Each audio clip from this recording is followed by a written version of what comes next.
앞에 뒤에 보면서 우리 눈 인사하겠습니다. 잘 오셨습니다. 이렇게 앞에 뒤에 손도 저한테 손도 흔들어 주시는 분 계시네요. 반갑습니다. 잘 오셨습니다. 두 손 흔들어 주시네요. 잘 오셨습니다.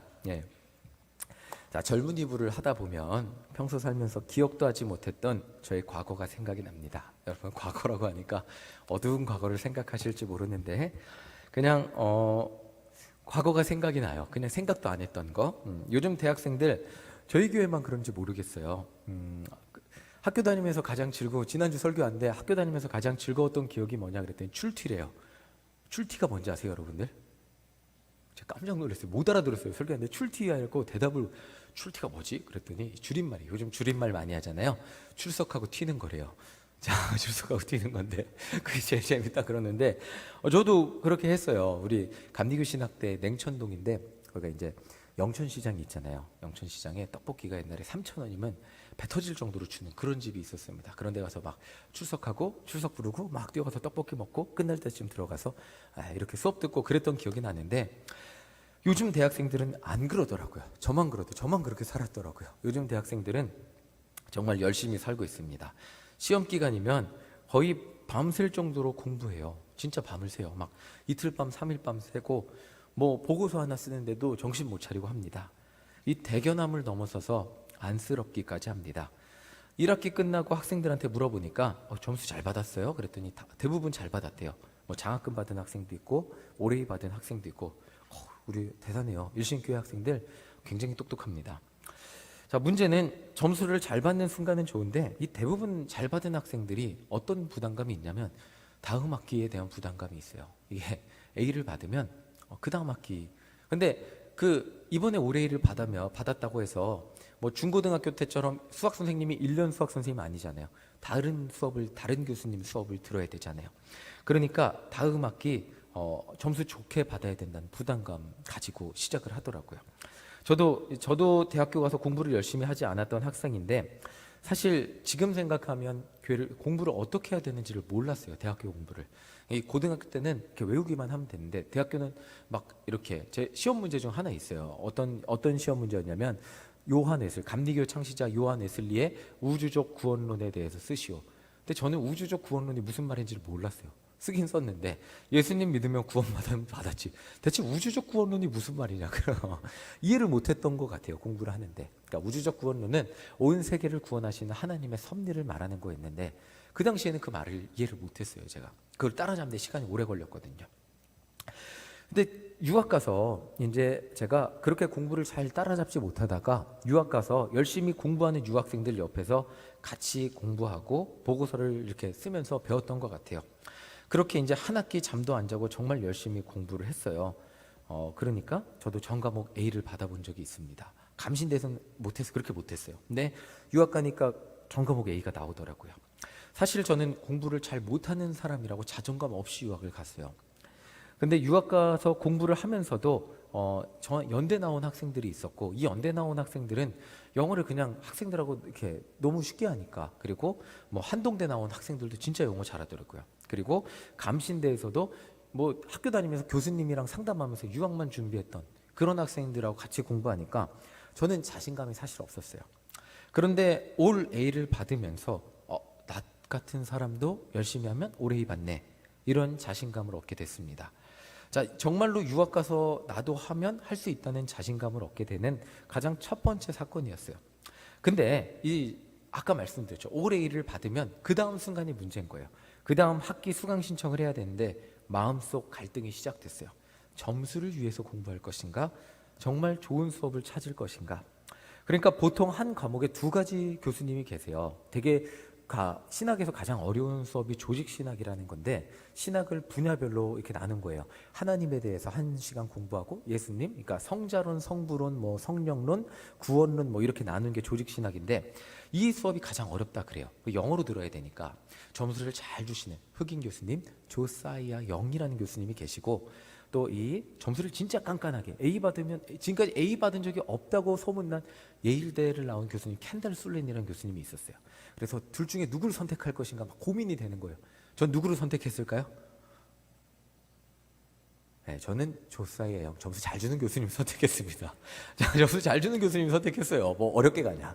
그래갖고 잘 주는 교수님 선택했는데, 물론 그 교수님 수업 들었어도 마지막에 이제 크레도 페이퍼라고 사도신경을 가지고 전능하사 천지를 만드신 하나님 아버지를 내가 믿사오며 이거를 가지고 내 신앙 고백과 내 신학을 풀어서 쓰는 수업이 있었어요. 그때 제가 한 보고서를 30장을 넘게 썼던 것 같아요. 한 2박 3일 잠을 안 자고 30몇 장을 그렇게 써서 점수를 결국 그 수업에서 A를 받긴 했는데, 물론 굉장히 어려운 수업이지만 저랑 똑같이 밤을 샜는데 저보다 공부 잘하는 학생이 켄달 술렌 교수님 수업에서 B를 받더라고요. 그래서 난 잘 선택했구나.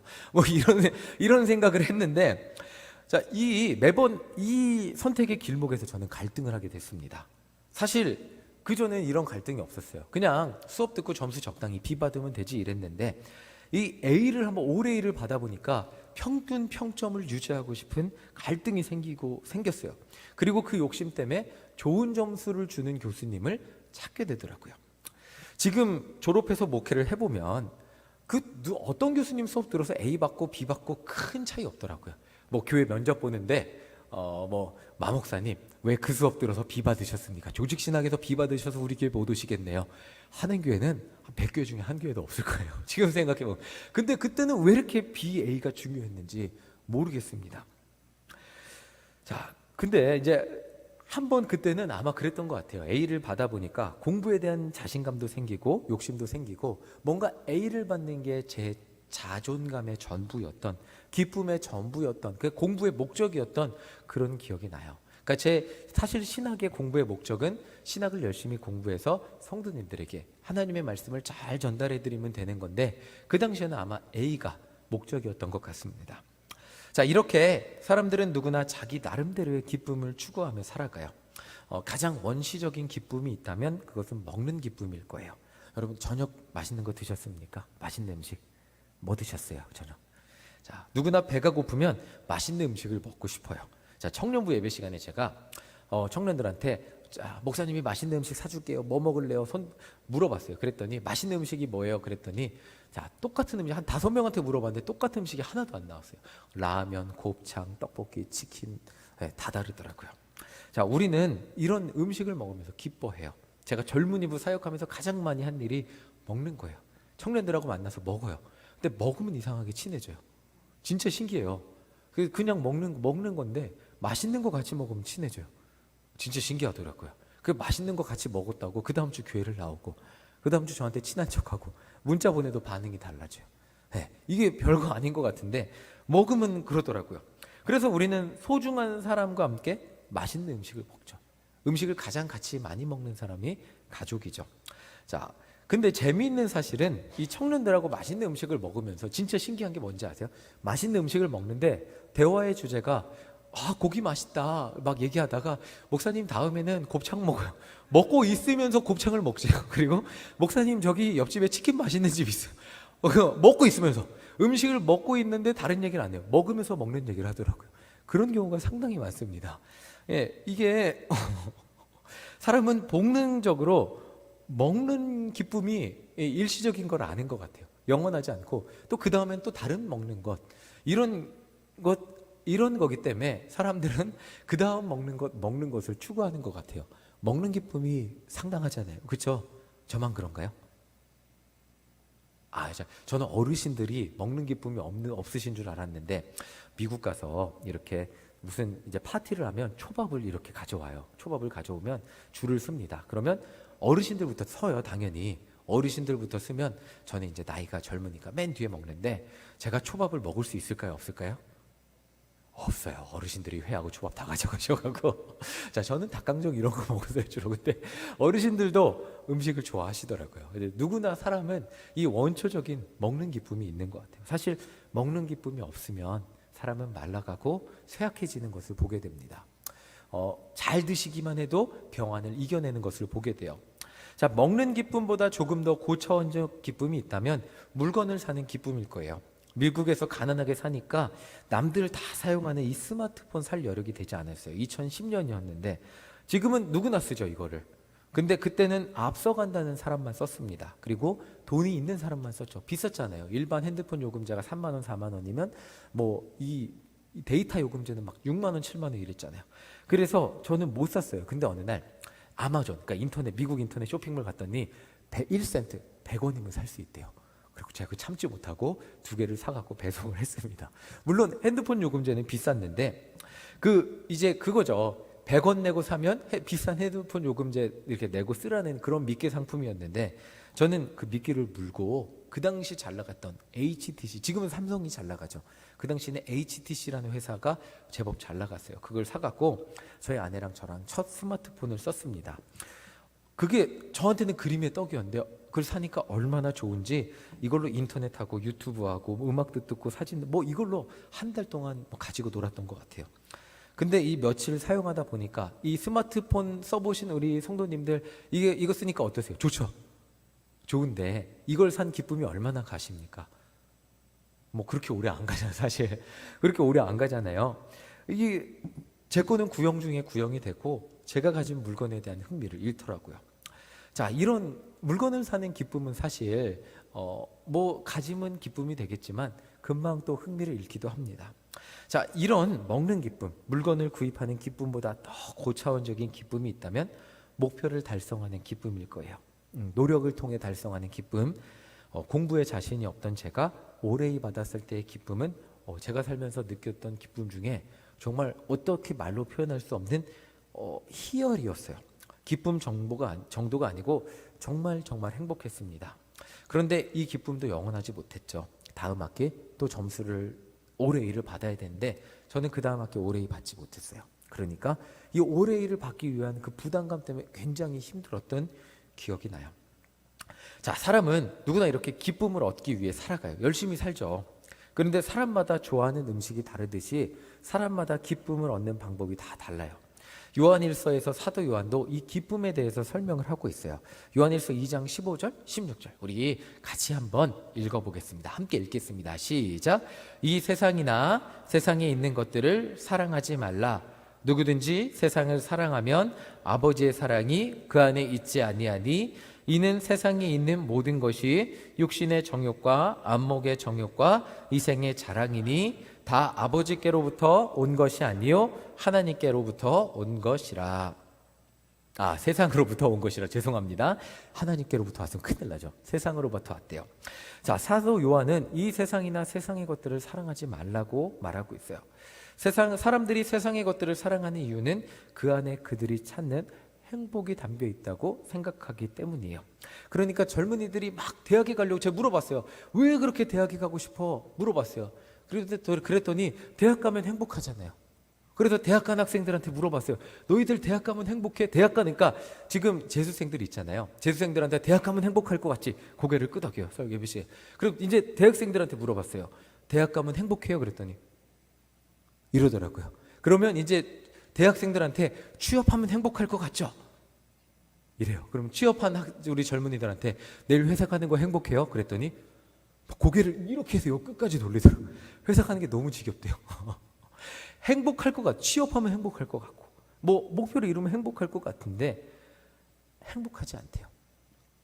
자, 세상 사람들은 마치 이게 신기루 잡는 것처럼 대학에 가는 것, 그리고 취업하는 것, 집을 사는 것, 차를 사는 것, 이 세상에 있는 것들을 이루면 행복할 거라고 생각하며 살고 있습니다. 자, 사도 요한도 이 세상에서 얻는 기쁨들을 말하고 있어요. 육신의 정욕, 안목의 정욕, 이생의 자랑입니다. 이 모든 것들 우리가 살아가면서 얻기 원하는, 우리의 몸과 마음을 만족시키기 원하는 것들, 이것들 얻으면 우리는 모두가 행복할 거라고 착각하며 살아요. 이런 것들은 세상의 것들이고, 근데 이 세상의 것들을 사랑하면 하나님의 사랑이 우리 안에 있지 않다고 말해요. 그러니까 막 대학에 가면 행복할 것 같은데 막 할 텐데 실제로는 행복하지 않고, 심지어 하나님의 사랑도 우리 안에 있지 않다고 말하는 거예요. 제가 이 젊은이들한테 설교하면서 가장 부딪히는 부분이 바로 이 부분이에요. 지난번 설교할 때도 말씀드린 것 같은데, 우리는 세상 가운데 살아요. 세상 것들을 이용해서 살아야 돼요. 그런데 이 본문이 마치 우리가 세상 것들을 누리면서 사는 것은 마치 죄를 짓는 것처럼 돈을 많이 벌기 위해 사는 것, 뭐 좋은 집을 사는 것, 이런 것들은 죄를 지는 것 같이 뭔가 이런 느낌을 주는 것 같이 뭔가 그런 느낌을 우리에게 줍니다. 그런데 우리는 세상 가운데 살아야 되잖아요. 돈도 벌어야 되고 잠자려면 집도 필요하고 차도 필요하고 우리는 이 세상에 살면서 이 세상의 것들이 필요합니다. 이용해서 살아야 돼요. 살기 위해서 당연히 이 모든 것들 다 필요하죠. 자, 제가 이런 비유를 말씀을 드리고 싶어요. 제가 고등학교 3학년 때 박정 사모님께 사랑에 빠졌어요. 사랑에 빠지는 순간 필요한 게 생겼어요. 뭐가 필요할까요? 사랑에 빠지니까. 네, 이전에는 부모님이 1,000원, 2,000원 주는 걸로 그냥 용돈을 쓰면 됐어요. 그런데 여자친구가 생기니까 돈 쓰는 스케일이 달라졌어요. 그렇죠? 햄버거 집도 가야 되고 치킨도 먹어야 되고 또 100일 돼 빼빼로 데이에 뭐 사야 돼요? 빼빼로 하나 사주면 돼요? 안 돼요? 1,000원짜리? 안 되죠. 요즘 빼빼로 이만한 빼빼로 사야 되잖아요. 꽃도 사야 되고 돈 쓰는 스케일이 달라졌어요.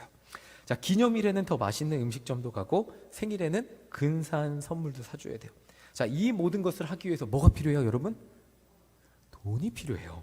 그런데 박정사모를 사랑하기 때문에 그 사랑을 표현하기 위해서 돈이 필요한 것이지 제가 돈이 목적이 돼서 사는 건 아니잖아요. 맞죠? 막 돈을 벌어야 돼 이게 아니고 박정사모한테 연애할 때 필요한 사랑을 표현하기 위해서 그만큼의 돈이 필요한 거예요. 돈은 우리 삶에 필요한 사랑을 표현하는 도구라는 것이죠. 자, 이와 같이 세상의 모든 것은 하나님이 우리에게 주신 도구라는 거예요. 하나님의 자녀로서 이 모든 것을 다스리며 이용하며 살아갈 권한과 능력이 우리에게 있다는 거예요. 그러니까 선하게 살기 위해서 뭐가 필요하다고요, 여러분?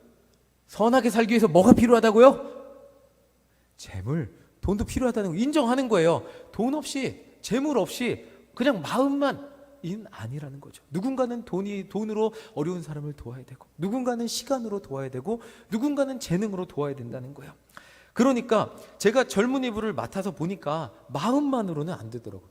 생일날 카톡 선물 커피 한 잔 보내주고 개강에서 목사님 시험 기간에 너무 피곤하대요. 그러면 커피 먹고 힘내요. 그러고 커피 한 잔 보내주고 그리고 만나서 밥 먹고 커피 마시고 젊은이들 대학생인데 야 목사님 가난하니까 니들이 사 할 수 있어요? 없어요?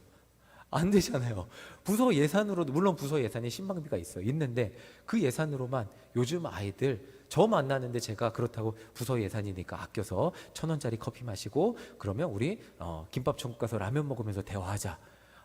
아이들은 저 만날 때 기대해요. 저 근사한데 사진 찍고 행복했던 기억을 심어주는 거예요. 그러려면 어떻게 해요? 사진 찍어도 근사한데 뭘 하나 먹어도 맛있고 마목사님 만나서 행복하고 좋았던데 그러니까 그걸 부서 예산으로 다 할 수 없으니까 제가 먹이고 가서 대화하고 그러면서 맛있는 거 먹고 그러니까 목사님 케이크 맛있는데 저 다른 집 가면 거기는 파이가 맛있어요. 뭐가 맛있어요? 이러면서 다음에 또 가자 그래. 이렇게 하는 거예요. 그러니까 밥 먹고 커피 마시고 행복한 기억을 만들기 위해서도 뭐가 필요할까요? 적당한 재물이 필요해요. 예. 그냥 마음만으로 되지는 않는다는 거예요. 자, 그러니까 저는 재물을 이용해서 젊은이들을 만나고 대화하고 사귀면서 기도 제목도 듣고 가까워지고 챙겨주게 되는 거예요. 사진 한번 보여주세요. 예. 미선자매 만났는데 미선자매랑은 그 근처에 있는 일본 라면 먹고 또 커피숍 가서 커피 마시고 대화를 했어요. 이렇게 만나서 대화하려면 뭔가 이런 시간도 필요하고 장소도 필요하고 또 같이 먹으면서 기쁨을 누릴 수 있는 도구가 필요하죠. 함께 같이 먹는다는 것은 맛있는 음식을 먹는 기쁨을 공유하는 것이요. 이렇게 돈은 우리가 함께 어떤 기쁨을 같이 누릴 수 있게 해주는 도구가 되는 거예요. 그런데 사람들은 돈을 재물을 자꾸 오해해요. 돈이 인생의 목적이 되거든요. 돈이 내 인생의 전부가 되고 돈을 많이 가지고 그냥 가지고 있어야 내 삶이 안전하다고 그렇게 생각하고 돈을 모으고 많이 모으는 것이 목적이 되게 됩니다. 돈이 인생의 목적이 되는 순간 우리 인생에서 돈의 위상은 달라지기 시작하는 거예요. 자, 제가 아까 설명을 드렸죠. 공부가 제 목적이면 대학교에서 어떻게 하나라도 하나님의 말씀을 더 배워서 학생들에게 성도님들께 전할 수 있을까? 이것이 고민이 될 텐데 점수가 목적이 되는 순간 배우는 건 상관없어져요. 점수 잘 받는 수업이 저한테는 그 수업이 필요하게 되는 거예요. 자, 돈이 인생의 목적이 되는 순간 사도 요한은 이렇게 말하는 거예요.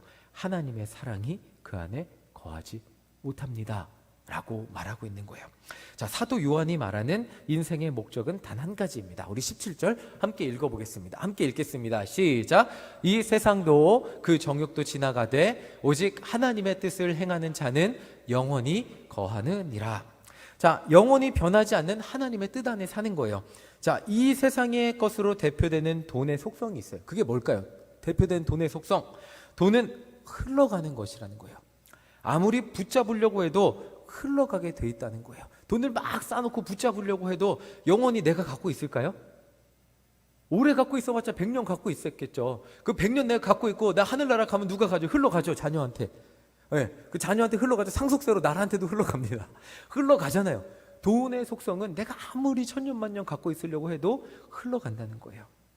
돈만 그런 것이 아닙니다. 세상 사람들이 우상 삼아 사는 모든 것, 가지고 싶어하는 모든 물건들, 정욕들, 권세들, 명예들은 모두 흘러가게 돼 있어요. 오늘 내가 사람들한테 존경받았다고 해서 죽을 때까지 존경받을 수 있고, 오늘 내가 정치인으로 투표해서 성공했다고 해서 내가 당선됐다고 해서 4년 후에 당선될 보장도 없잖아요. 모든 것은 흘러가게 돼 있어요. 모두 지나고 보면 헛되고 헛되다고 고백할 수밖에 없다는 것이에요. 그렇기 때문에 사도 요한이 말하는 인생의 목적은 오직 하나, 하나님이 우리 삶에 주신 도구를 가지고 재물이 내 수중에 있을 때, 건강이 내 수중에 있을 때, 나에게 힘이 있을 때 그 도구를 가지고 하나님의 뜻을 위해 사는 것이 중요한 것임을 말하고 있어요. 내가 나한테 모두 흘러가는, 건강도 이 순간 나한테 주어졌기 때문에 있는 거지, 건강도 흘러가잖아요.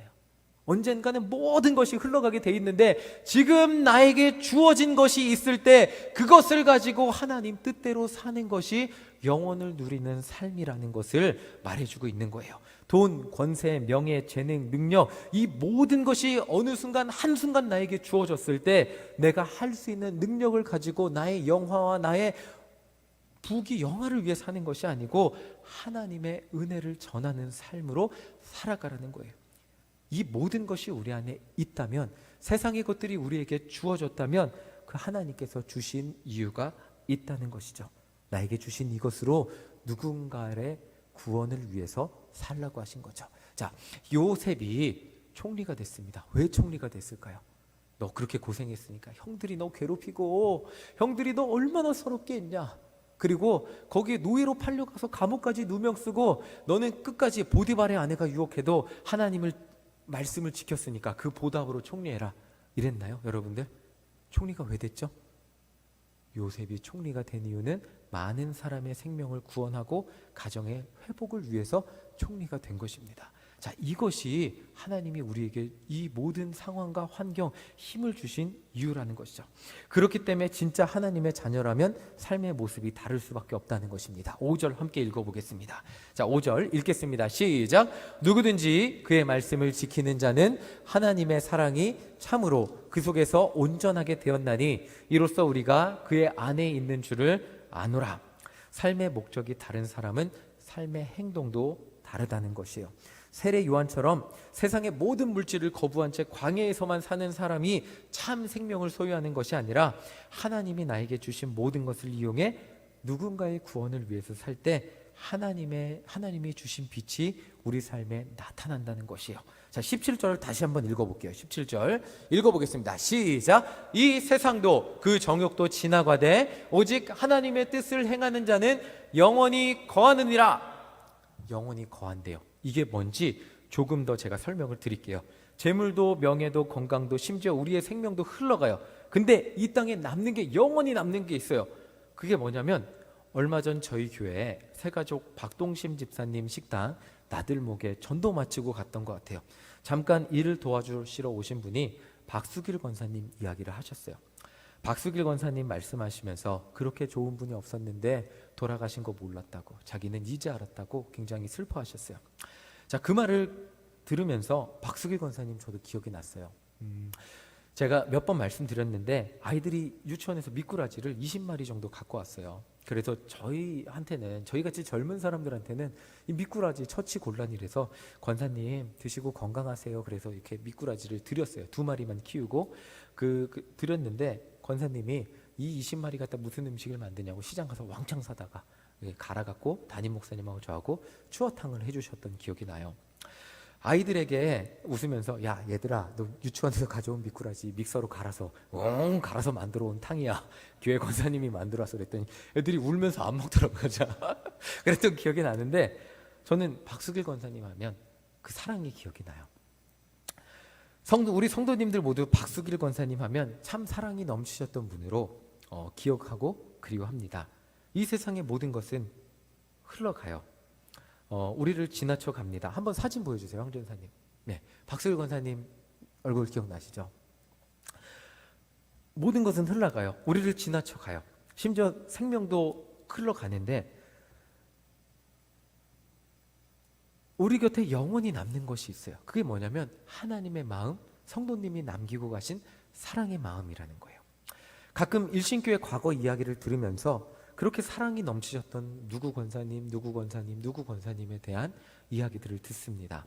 저는 알지도 못하는 분들이에요. 얼굴도 모르는 분들인데 이미 돌아가신 지 오래된 분들인데 성도님들은 기억하면서 이분이 사랑이 넘치셨고 저분이 사랑이 넘치셨다고 저한테 이야기를 해주시면서 눈물을 글썽이기도 하고 저도 감동이 되기도 합니다. 그분들은 떠나셨어요. 세상을 떠나셨고 다 흘러가셨어요. 그분들이 가지고 있던 것도 다 흘러갔어요. 근데 남은 분들은 그분들의 사랑을 기억하면서 감사하고 계세요. 우리 교회가 70년이 넘도록 올 수 있었던 이유는 그분들의 사랑의 흔적이 이 교회 어느 곳곳 사람들의 마음속, 심장속, 기억 속에 남아있기 때문이라는 거예요.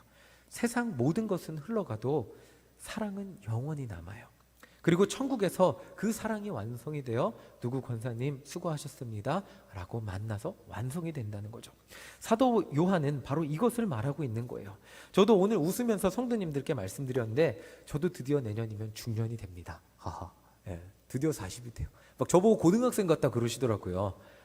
마스크 쓰고 있어서 그런 거예요. 주름이 안 보여서. 지난주에 구자수 권사님 저보고 웃지 말래요. 주름 보인다고. 자, 그러는데 자, 우리 모두는 이 땅을 지나쳐가는 사람들 뿐이에요. 저도 일신교회 영원히 있고 싶어요. 우리 성도님들 얼마나 좋아요. 그리고 우리 권사님들하고 영원히 함께하고 싶은데 제가 먼저 갈 수도 있고 우리 권사님들이 먼저 갈 수도 있고 모두 일신교회를 스쳐가세요. 제 생명도 유한하고 우리 권사님들의 시간도 유한합니다. 언젠가 우린 떠날 수밖에 없어요. 그런데 우리가 이곳에 영원히 남길 수 있는 것이 있어요. 그것은 바로 하나님의 뜻대로 사는 것. 한 영혼을 사랑하고 포기하지 않고 끝까지 사랑하고 그 영혼 한 영혼 주님께로 인도하기 위해서 포기하지 않고 기도하고 눈물 흘리면서 그 영혼 붙들고 포기하지 않고 기도하는 것. 나에게 주신 모든 것으로 하나님의 사랑을 실천하면서 사는 것. 그렇게 나누는 분이셨어. 그렇게 사랑이 많은 분이었어. 그렇게 전도하기 힘쓰는 분이셨어.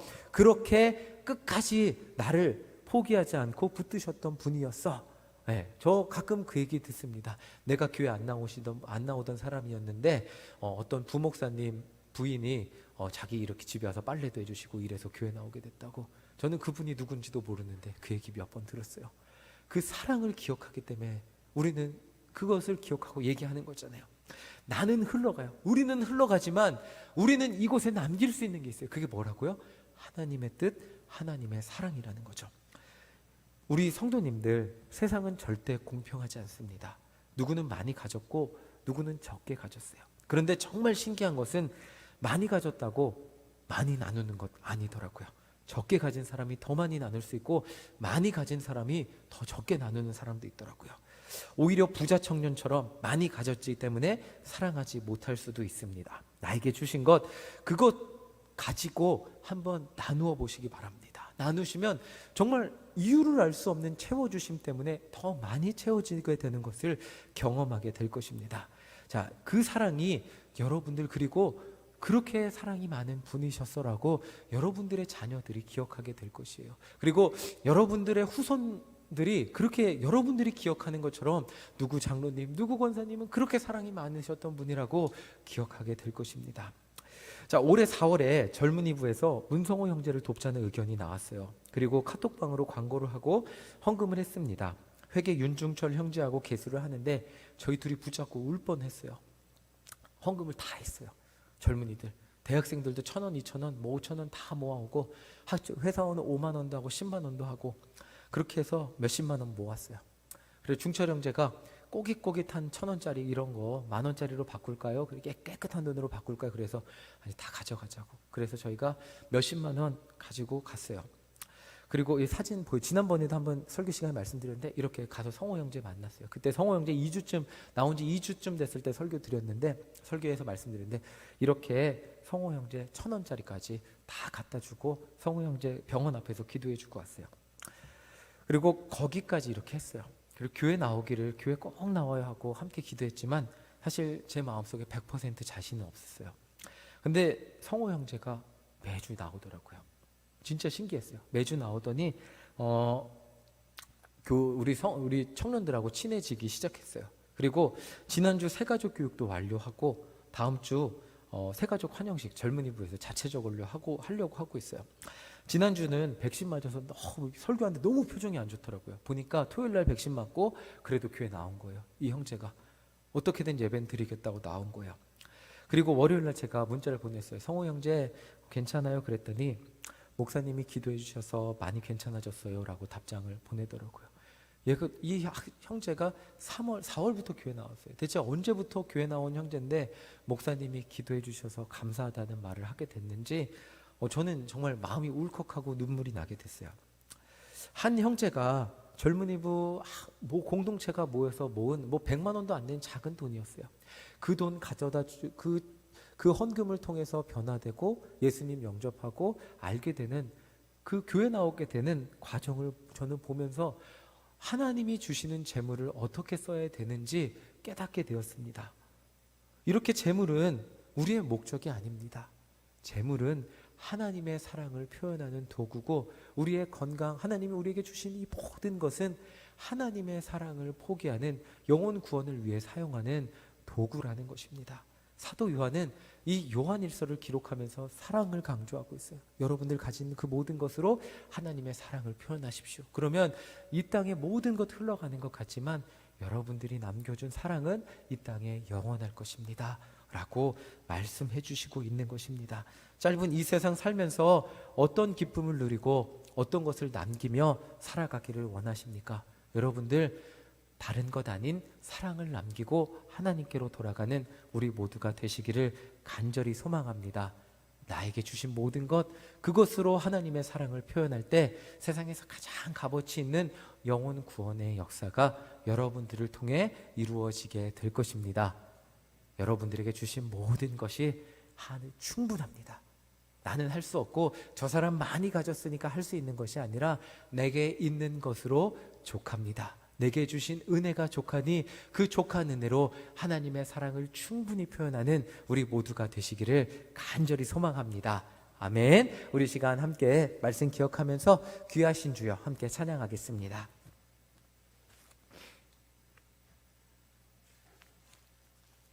함께 찬양하겠습니다. 433장입니다.